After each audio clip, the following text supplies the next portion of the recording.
কারণ ও হলো মুন্নির স্বামী। কিন্তু না মুন্নি বুঝতে পারতো, না বাচ্চা সাপটা কিছু বোঝাতে পারতো। যাই হোক, এ তো গেল ছেলেবেলার কথা। কিন্তু বিপদ তখন হলো যখন মুন্নি যুবতী হলো।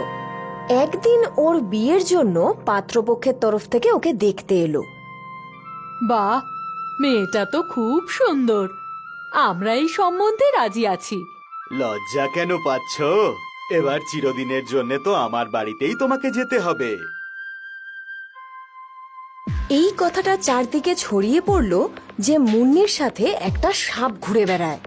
ছোটবেলায় ওর থেকে আম কেড়ে নিতে আসা ডানপিটে ছেলেটা, ওর বান্ধবী কমলা, এমনকি বিয়ের জন্য দেখতে আসা পাত্রপক্ষের সবাই, এমনকি মুন্নির পরিবারের সবাই এটা স্বীকার করে যে সাপটি তাদের মধ্যে কারোর কোনো ক্ষতি করেনি। শুধু পাত্রপক্ষের সবাইকে তাড়া করে গ্রামের একেবারে বাইরে বের করে দিয়ে এসেছিল। যদি এভাবেই চলতে থাকে তাহলে মুন্নির বিয়ে কোনো দিন হবে না।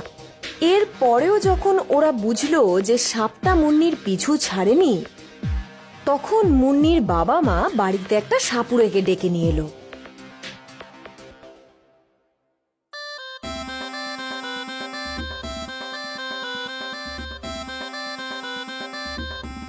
আরে কে রে তুই?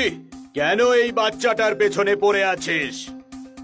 ভয় পাবেন না, ও আপনাদের কিছু বলতে চায়। বল, কেন এই বাড়ির মেয়ের পেছনে পড়ে আছিস? স্বামী? তুই আবার কার স্বামী? কিভাবে? এটা বিয়ে নয়, বাচ্চাদের খেলা ছিল। তুই জোর করে 7 পা ঘুরে নিলে কি হবে? তা বলে এটাকে বিয়ে বলা যায় না। ভালোয় ভালোয় চলে যায় এখান থেকে। তুই দেখছি এভাবে ছাড়বি না আমাদের মেয়েটাকে।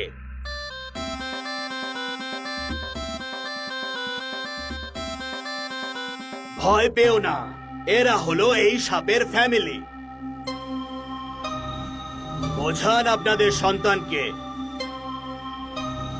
না হলে ওকে ধরে আমার ঝুড়িতে ভরে ওর এমন অবস্থা করব যে মানুষের ছায়া দেখলেও ভয় পালিয়ে যাবে।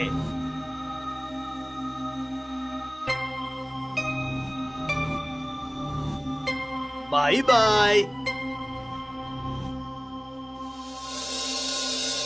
এবার আপনারা আপনাদের মেয়ের বিয়ে যেখানে খুশি দিতে পারেন।